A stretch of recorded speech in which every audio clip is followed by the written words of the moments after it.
আসসালামু আলাইকুম। রাতের শীর্ষ সংবাদে স্বাগত জানাচ্ছি আমি শাহনাজ পারভীন। শেখ হাসিনা সহ ১৬ জনের বিরুদ্ধে ট্রাইব্যুনালে গুমের অভিযোগ বিএনপির। বিএনপিকে তুড়ি মেরে উড়িয়ে দেয়া যাবে না মির্জা ফখরুল। সশস্ত্র বাহিনীর ম্যাজিস্ট্রেসি ক্ষমতা আরও ২ মাস বাড়ল। যে কোনো সময় চিরুনি অভিযান স্বরাষ্ট্র উপদেষ্টা। বৃহস্পতিবার দেশব্যাপী বিক্ষোভ করবে যুবদল। সাবেক এমপি নদবীর এপিএস রাসেল গ্রেফতার। কর্মস্থল থেকে উধাও আরও ৪ পুলিশ কর্মকর্তা। রংপুরে সিভিল সার্জনকে মবের হুমকির অভিযোগ বৈষম্য বিরোধী নেতার বিরুদ্ধে। জঙ্গিবাদ একসময় নাটক ছিল, ডিআইজি রেজাউল। দুদকের মামলায় নোয়াখালীর সাবেক পৌর মেয়রের স্ত্রী কারাগারে। যশোরে মুজিবের মুরাল ভেঙে নির্মিত হচ্ছে জুলাই শহীদ স্মৃতিসৌধ। ঢাকা সহ ৬ বিভাগে তুমুল বৃষ্টির আভাস। এবং মিয়ানমারে উলফার ঘাঁটিতে ভারতীয় সেনাবাহিনীর ড্রোন হামলা। শুনছিলেন শিরোনাম, এবার বিস্তারিত। শেখ হাসিনা সহ ১৬ জনের বিরুদ্ধে আন্তর্জাতিক অপরাধ ট্রাইব্যুনালে গুমের অভিযোগ দায়ের করেছে বাংলাদেশ জাতীয়তাবাদী দল বিএনপি। রোববার দুপুরে চিফ প্রসিকিউটর মোহাম্মদ তাজুল ইসলামের কাছে এই অভিযোগ জমা দেওয়া হয়। শেখ হাসিনা ছাড়াও অভিযোগে উল্লেখিত আসামিদের মধ্যে রয়েছেন সাবেক আইনমন্ত্রী আনিসুল হক ও সাবেক পুলিশ মহাপরিদর্শক বেনজির আহমেদ। এদিন ভুক্তভোগীদের সঙ্গে বিএনপির কেন্দ্রীয় কমিটির নির্বাহী সদস্য এবং তথ্য সেলের সমন্বয়ক সালাউদ্দিন খান চিফ প্রসিকিউটরের কাছে এই অভিযোগ জমা দেন। পরে অভিযোগের তদন্ত শেষে যথাযথ আইনি ব্যবস্থা নেওয়া হবে বলে আশ্বস্ত করেন চিফ প্রসিকিউটর। ২০১৯ সাল থেকে গত বছরের ৫ আগস্ট পর্যন্ত সংঘটিত ১১টি গুমের সঙ্গে শেখ হাসিনা সহ আওয়ামী সরকারের শীর্ষ পদে থাকা ১৬ জনের জড়িত থাকার অভিযোগ আনা হয়েছে। ভুক্তভোগীদের অভিযোগ, শুধুমাত্র বিএনপির রাজনীতি করার অপরাধে আওয়ামী সরকারের সময় তাদের নির্মম নির্যাতনের শিকার হতে হয়েছে। বিএনপিকে এত সহজে তুড়ি মেরে উড়িয়ে দেওয়া যাবে না বলে মন্তব্য করেছেন দলটির মহাসচিব মির্জা ফখরুল ইসলাম আলমগীর। রোববার রাজধানীর গুলশানের লেক শোর হোটেলে Tarique Rahman the hope of Bangladesh নামের বইয়ের মোড়ক উন্মোচন অনুষ্ঠানে তিনি একথা বলেন। মির্জা ফখরুল বলেন, বিএনপি বারবার প্রমাণ করেছে ধ্বংসস্তূপের মাঝ থেকে জেগে উঠতে পারে। প্রেসিডেন্ট জিয়াউর রহমানের শাহাদাতের পরে অনেকেই ভেবেছিল বিএনপি শেষ, বিএনপিকে আর খুঁজে পাওয়া যাবে না। কিন্তু সে বিএনপি আবারও খালেদা জিয়ার সুযোগ্য নেতৃত্বে ছাত্রনেতা যুব নেতাদের সঙ্গে নিয়ে জেগে উঠেছে। তিনি বলেন, আজকে যে অপপ্রচার হচ্ছে এর পেছনে কিন্তু একেবারে সুনির্দিষ্ট চক্রান্ত রয়েছে। সেই চক্রান্ত হলো বাংলাদেশের জাতীয়তাবাদী শক্তিকে ধ্বংস করে দেয়া, তারেক রহমানের নেতৃত্বকে নিশ্চিহ্ন করে দেয়া। এটা কিন্তু মনে রাখতে হবে। সশস্ত্র বাহিনীর ক্যাপ্টেন ও তদূর্ধ্ব পদমর্যাদার কর্মকর্তাদের বিশেষ নির্বাহী ম্যাজিস্ট্রেটের ক্ষমতা আরও ২ মাস তথা ৬০ দিন বাড়িয়েছে সরকার। রোববার জনপ্রশাসন মন্ত্রণালয়ের প্রজ্ঞাপনে এই আদেশ জারি করা হয়। প্রজ্ঞাপনে বলা হয়, বাংলাদেশ সশস্ত্র বাহিনীর ক্যাপ্টেন ও তার ঊর্ধ্বতন কমিশনড কর্মকর্তাদের ফৌজদারি কার্যবিধির ১২(১) ও ১৭ ধারা অনুযায়ী বিশেষ নির্বাহী ম্যাজিস্ট্রেসি ক্ষমতা দেওয়া হয়েছে। এ ক্ষমতা ১৪ জুলাই থেকে ৬০ দিন কার্যকর থাকবে। সারা দেশে তারা এ ক্ষমতা প্রয়োগ করতে পারবেন। পরিস্থিতি বিবেচনায় সরকার যে কোনো সময় চিহ্নিত অপরাধী ও সন্ত্রাসী ধরতে বিশেষ বা চিরুনি অভিযান পরিচালনা করতে পারে বলে জানিয়েছেন স্বরাষ্ট্র উপদেষ্টা লেফটেন্যান্ট জেনারেল অবসরপ্রাপ্ত জাহাঙ্গীর আলম চৌধুরী। রোববার সচিবালয় মন্ত্রণালয় সভাকক্ষে আইনশৃঙ্খলা সংক্রান্ত উপদেষ্টা পরিষদের সভা শেষে সাংবাদিকদের প্রশ্নের জবাবে তিনি একথা বলেন।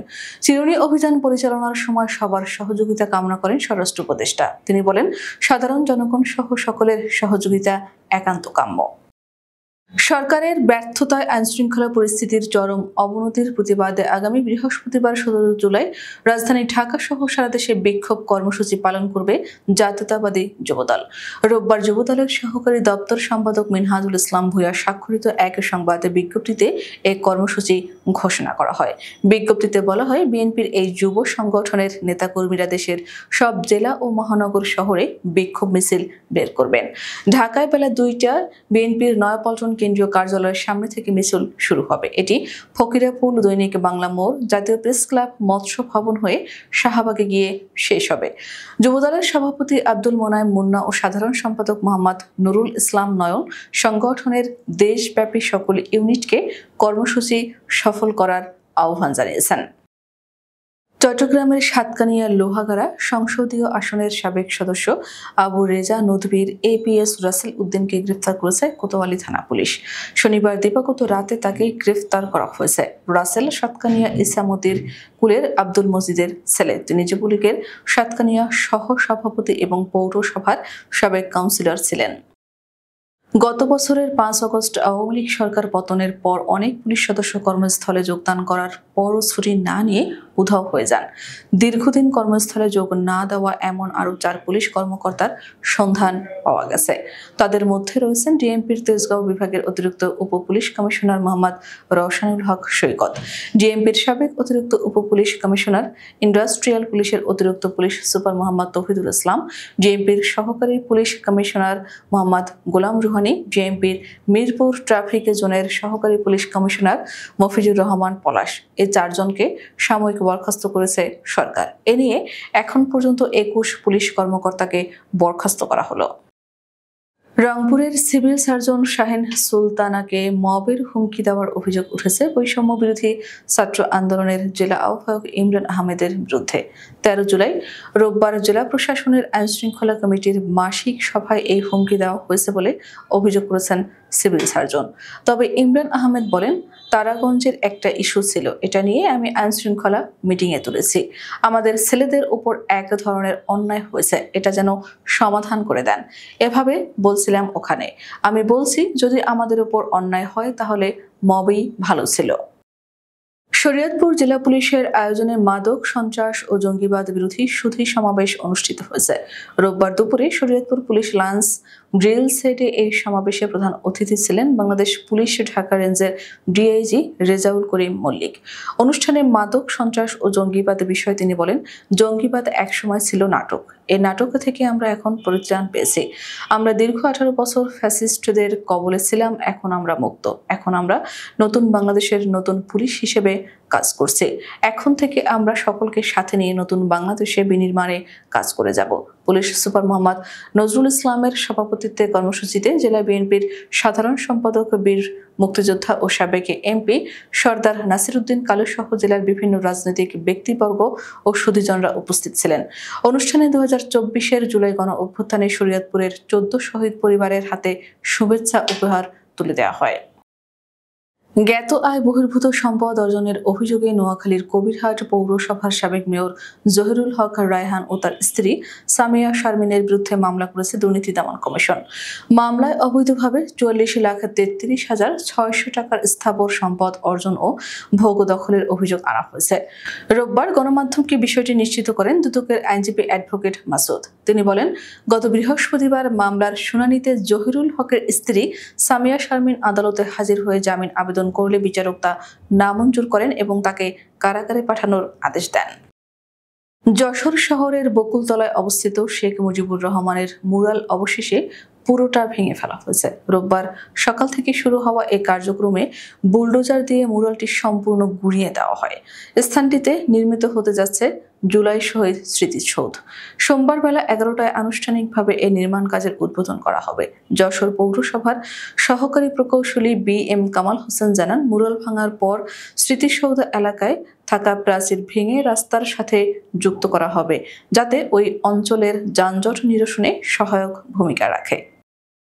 ময়মনসিংহ ও সিলেট বিভাগ বাদে বাকি 6 বিভাগের অনেক জায়গায় বজ্রপাত সহ মাঝারি থেকে ভারী বৃষ্টিপাতের প্রবল আশঙ্কা করা যাচ্ছে। রোববার আবহাওয়াবিদ মোস্তফা কামাল পলাশের ফেসবুক পোস্ট থেকে জানা গেছে এ তথ্য। সেখানে বলা হয়েছে, ঢাকা, রংপুর, চট্টগ্রাম, রাজশাহী, খুলনা ও বরিশাল বিভাগের অনেক জায়গায় দুপুর 2:30টার পর থেকে রাতের মধ্যে বজ্রপাত সহ মাঝারি থেকে ভারী বৃষ্টিপাত হতে পারে। এর মধ্যে ঢাকা, খুলনা ও রাজশাহীতে রাত 10টার মধ্যে হানা দিতে পারে বৃষ্টি। চট্টগ্রাম বিভাগে কুমিল্লা, চাঁদপুর, লক্ষ্মীপুর, ব্রাহ্মণবাড়িয়া, চট্টগ্রাম, বান্দরবান, খাগড়াছড়ি, ফেনীতে বৃষ্টি হতে পারে। মিয়ানমারের পূর্বাঞ্চলে ভারতের বিচ্ছিন্নতাবাদী সংগঠন ইউনাইটেড লিবারেশন ফ্রন্ট অব আসামের অন্তত 4টি ক্যাম্পে ভারতীয় সেনাবাহিনীর হামলার অভিযোগ উঠেছে। রোববার ভোরের দিকে শতাধিক ড্রোন ব্যবহার করে ভারতের সামরিক বাহিনী চালানো এই হামলায় উলফার ব্যাপক ক্ষয়ক্ষতি হয়েছে বলে দাবি করেছে সংগঠনটি। তবে ভারতীয় সেনাবাহিনী এক বিবৃতিতে মিয়ানমারে হামলা চালানোর অভিযোগ অস্বীকার করেছে। ভারতীয় সংবাদ মাধ্যম ইন্ডিয়া টুডের এর খবরে বলা হয়েছে, আসামে উলফার 4টি ক্যাম্পকে নিশানা করে ভারতীয় সেনাবাহিনীর ড্রোন হামলা করেছে বলে অভিযোগ করেছে ভারতে নিষিদ্ধ এই সংগঠন। প্রতিবেদনে বলা হয়েছে, মিয়ানমারের পূর্বাঞ্চলে অবস্থিত উলফার একাধিক ঘাঁটি লক্ষ্য করে শক্তিশালী অভিযান পরিচালনা করেছে ভারতীয় সেনাবাহিনী। শতাধিক ড্রোন ব্যবহার করে এই বিদ্রোহী গোষ্ঠীর একাধিক ঘাঁটিতে নির্ভুলভাবে আঘাত হানা হয়েছে। আমাদের আগামীকাল দুপুরের শীর্ষ সংবাদ দেখার আমন্ত্রণ জানিয়ে এখনকার মতো বিদায় নিচ্ছি। দর্শক, ভিডিওটি শেষ পর্যন্ত দেখার জন্য আপনাকে অসংখ্য ধন্যবাদ। নিত্য নতুন সংবাদ পেতে আমাদের ইউটিউব চ্যানেলটি সাবস্ক্রাইব করুন ও নিয়মিত নোটিফিকেশন পেতে বেল বাটনটি ক্লিক করুন এবং আমাদের ফেসবুক পেজটিতে লাইক করুন। এছাড়াও আমাদের ভিডিওতে লাইক দিয়ে শেয়ার করুন। আল্লাহ হাফেজ।